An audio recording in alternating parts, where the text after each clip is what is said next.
Hello friends, study दीप education channel में मैं आपका बहुत बहुत स्वागत करती हूँ। और आज जो ये विषय है ये अशोक के काल का सेकंड पार्ट है। ठीक है, तो जो मैंने अशोक का काल बनाया था उसमें कुछ कंटेंट्स मेरे पास से छूट गए थे, तो वो मैं इस वीडियो में कंप्लीट करूँगी। तो ये अशोक के काल का सेकंड पार्ट है और ये हम ना शिलालेख से शुरू कर रहे हैं। ठीक है, तो आपको पता है कि जैसे अशोक का काल था वो एक डेवलपमेंट राज्य था। ठीक है, और उसने ना बहुत सारे शिलालेख, गुहालेख, स्तंभलेख और इन सब का निर्माण कराया गया। तो उनमें क्या क्या लिखा था तो उस चीज़ का वर्णन हम इसमें करेंगे और ये मेरा सेकंड पार्ट है। ठीक है, तो 14 शिलालेख हैं। ठीक है, जिसका वर्णन मैं कर रही हूँ।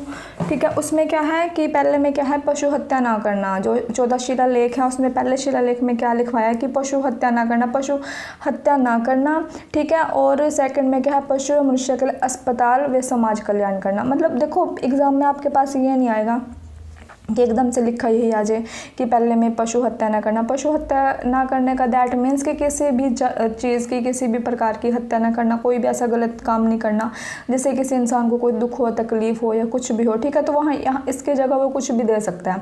ठीक है, आप ये नहीं कि कभी एग्ज़ाम में आ जाए और आप 14 शिलालेख आए और पहले शिलालेख में ये ढूंढते रहो कि पशु हत्या नहीं करना, मतलब ये लिखो। इससे रिलेटेड भी कुछ आ सकता है, बट ये है कि सिर्फ एक कीवर्ड है ये, मतलब कीवर्ड समझ सकते हो आप इसे कि अगर जो पहले लेख में है तो आप वो चीज़ है उसको आपको याद करना कि यदि ऐसा कुछ है तो आपको उसको इंडिकेट करके आप उसको क्वेश्चन को राइट आंसर दे पाओ। ओके, ठीक है। अब सेकंड में क्या है, पशु व मनुष्य के लिए अस्पताल व समाज कल्याण करना। ठीक है, पशुओं व मनुष्य के लिए अस्पताल बनाना व सामाजिक कल्याण बनाना। ठीक है, सामाजिक कल्याण में बहुत सारे कार्य आ सकते हैं। ठीक है, तो डजंट मैटर कि ये दो हों। ठीक है, उदारता, सम्मान, मतलब उदारता करना मतलब दूसरों के दया की भावना रखना, सबका सम्मान करना। ठीक है, सेविंग करना। सेविंग करना मतलब कि जो हम पैसा हमारे पास है उसमें से कुछ चीज़ बचा कर भी रखना। ये नहीं कि आज ही कमाया आज ही उड़ा दिया। ठीक है, उसमें धार्मिक नियमों का भी उल्लेख है। ठीक है, और चौथे में क्या है, बेरी घोष की जगह धम घोष की व्याख्या की है। बेरी घोष की जगह किसकी व्याख्या की है, धम घोष की व्याख्या की है।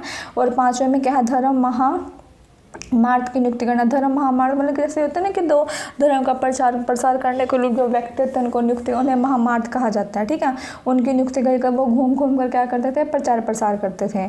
ठीक है, और छठे में क्या है, 24/7 यानी कि अशोक क्या कहता था कि मैं ना जनता के लिए 24 जैसे 24 घंटे होते हैं। ठीक है, और हफ्ते में कितने दिन होते हैं, 7 दिन होते हैं, 24/7।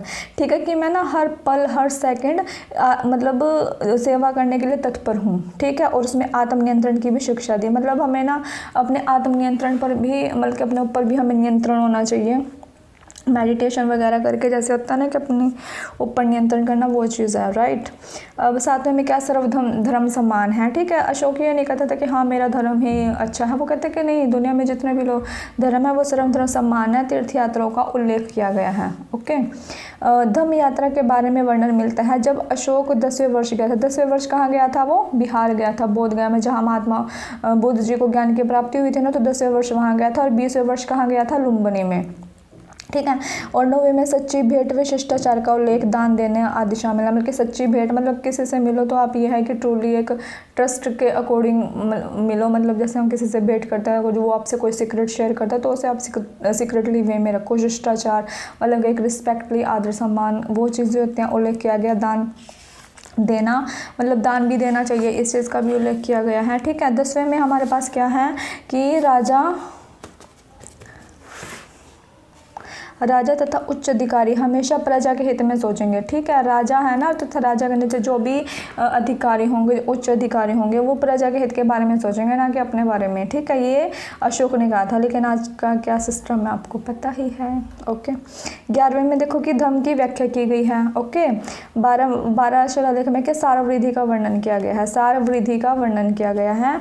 और 13 में कलिंग विजय का, मतलब कि कलिंग विजय में उसमें कितना नरसंहार हुआ, उसमें कितने लोग मरे, ये वो एंड ऑल दैट, तो उसका वर्णन, मतलब कि कलिंग विजय से रिलेटेड जितने भी बातें हैं उसका वर्णन किसमें किया गया है, 13वें शिलालेख में। और 14 में क्या, धार्मिक जीवन जीने के लिए प्रेरित किया गया है।